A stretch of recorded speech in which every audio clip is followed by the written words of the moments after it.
السلام علیکم ورحمۃ اللہ وبرکاتہ۔ الحمد للہ حمدا کثیرا طیبا مبارکا فی، اللہم صلی وسلم علی نبینا محمد وعلی آلہ وصحبہ وسلم تسلیما کثیرا۔ رب اشرح لی صدری ویسر لی امری واحلل عقدۃ من لسانی یفقهوا قولی۔ اللہم انفعنا بما علمتنا وعلمنا ما ينفعنا وزدنا علما۔ سورۃ الحشر۔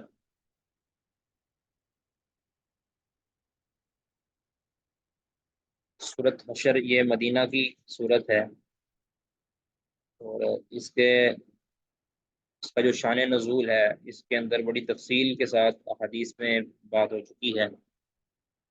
اور صحیح مسلم میں جب میں نے پڑھا تھا ادھر بھی غزوات والے چیپٹر کے اندر اس کے اندر بات ہو چکی تھی۔ اس کو سورۃ النذیر بھی کہتے ہیں، سورۃ النذیر، نون ضاد یا را۔ یہ بنو نذیر قبیلہ ایک تھا یہود کا، مدینہ کے بالکل قریب رہتا تھا، قبا بستی کے قریب۔ تو مختصر یہ ہے کہ بڑی تفصیل کے ساتھ اگر آپ کسی تفسیر کا مطالعہ کر لیں تو بہت ہی اچھا رہے گا۔ مختصراً میں عرض کر دیتا ہوں۔ اصل میں نبی صلی اللہ علیہ وسلم جب ہجرت کر کے مدینہ آئے تو آپ صلی اللہ علیہ وسلم نے جو قریب قریب والے دشمن تھے ان کے ساتھ معاہدہ کر لیا، تاکہ جب تک مسلمان مضبوط نہیں ہو جاتے ان کے ساتھ لڑنے کا فائدہ نہیں ہے، نقصان ہے۔ تو قریب قریب والے جتنے لوگ تھے ان کے ساتھ نبی صلی اللہ علیہ وسلم نے معاہدہ کر لیا کہ نہ ہم آپ کو چھیڑیں گے نہ آپ ہمیں چھیڑیں گے، ہم ایک دوسرے کی مدد کریں گے۔ تو بنو نذیر قبیلے کے اندر ایک مرتبہ رسول اللہ صلی اللہ علیہ وسلم اس طرح یعنی نا معاہدہ جب ٹوٹنے لگا، آہستہ آہستہ معاہدہ ٹوٹنے لگا، نبی صلی اللہ علیہ وسلم ایک مرتبہ کسی قضیہ کے سلسلہ میں، کسی مسئلہ کے سلسلہ میں، کوئی قتل کا کیس تھا، اس سلسلہ میں نبی صلی اللہ علیہ وسلم بنو نذیر کے اندر تشریف لے گئے، اور ان سے نبی صلی اللہ علیہ وسلم نے کچھ مطالبہ کیا۔ انہوں نے کہا جی ٹھیک ہے ہم آپ کے ساتھ کھڑے ہیں، ٹھیک ہے۔ تو لیکن اندر ہی اندر انہوں نے پلاننگ کی نبی صلی اللہ علیہ وسلم کو قتل کرنے کی، آپ کے اوپر پتھر گرانے کی۔ نبی صلی اللہ علیہ وسلم کو اللہ تعالیٰ نے خبردار کر دیا کہ آپ کے اوپر، آپ کے خلاف یہ پلاننگ کی جا رہی ہے، آپ یہاں سے نکلیں۔ اب چونکہ یہ جب یہ ساری چیزیں سامنے آ گئی تھی تو نبی صلی اللہ علیہ وسلم نے پھر ان سے کہا کہ بھی آپ اپنا تیاری کر لیں۔ اب یہ معرکہ بدر ہو چکا تھا، اور بدر کے اندر بھی انہوں نے مسلمانوں کے خلاف مدد کرنا چاہی، لیکن کفار مکہ کے ساتھ یہ مل نہیں سکے۔ تو نبی صلی اللہ علیہ وسلم کو ان کی بدعہدی کا پتہ چل گیا تھا، کہ وہ نبی صلی اللہ علیہ وسلم کے ساتھ برا ارادہ رکھتے تھے۔ تو آپ صلی اللہ علیہ وسلم نے ان کو کہا کہ بھی اس طرح کرو کہ تم اب یہاں سے نکلو۔ آپ نے ان کو الٹیمیٹم دے دیا کہ آپ اتنے دن تک یا اتنے عرصے تک جو ہے نا یہاں سے نکل جاؤ۔ تو وہ نکلنے پر راضی بھی ہو گئے تھے کہ ہم اب چلے جاتے ہیں، ہم کیا لڑنا ہے، حالانکہ وہ بڑا مضبوط قبیلہ تھا۔ نبی صلی اللہ علیہ وسلم کے جو صحابہ تھے وہ بھی اتنے کمزور نہیں تھے، لیکن یہ ہے کہ مقابلہ کرنے کے لیے بنو نذیر کے پاس کافی طاقت تھی، بڑے باغات تھے، بڑا مال و دولت تھا، بہت اللہ تعالیٰ نے ان کو مال و دولت دیا ہوا تھا۔ تو پھر ہوا یہ کہ یہ عبداللہ بن ابی منافق جیسے لوگ یہ ان کے پاس گئے، ٹھیک ہے، یہ بنو خزرج وغیرہ کے لوگ تھے یہ، اگرچہ وہ دوسرے قبیلے بھی بنو قریظہ یا بنو خزرج وغیرہ جو تھے وہ بھی کفار کے یعنی یہود کے قبیلے تھے، لیکن وہ مسلمانوں کے حق میں تھے۔ لیکن ان کا جو سردار تھا عبداللہ بن ابی منافق جیسا، وہ ان کو جا کے انہوں نے کہا کہ تم کیوں سرنگو ہو رہے ہو، تم لڑو، ہم تمہارے ساتھ ہیں، آپ تک پہنچنے کے اندر ان کو ہماری لاشوں سے گزرنا پڑے گا۔ اس طرح کی اس نے باتیں کی۔ بنو نذیر کے قبیلے نے پھر طیش میں آئے اور آ کے کہہ دیا کہ اے نبی اگر آپ ہم کو نکالنا چاہتے تو ہم نہیں نکلنے والے، آپ ہمارے ساتھ لڑائی کر لیں۔ ہوا یہ کہ پھر نبی سے، حالانکہ صحابہ کرام کو غم و گمان میں نہیں تھا کہ ہم ان کے ساتھ لڑ کے ان کو یہاں سے نکال سکیں گے، یا وہ بھی یہ نہیں سمجھتے تھے کیونکہ ان کو بڑی پاور حاصل تھی، لیکن اللہ تعالیٰ کی یہ کرنی ہوئی کہ جب مسلمانوں نے چڑھائی کی، ان کے قلعوں کا محاصرہ کیا، تو اللہ نے ان کے دلوں میں رعب ڈال دیا،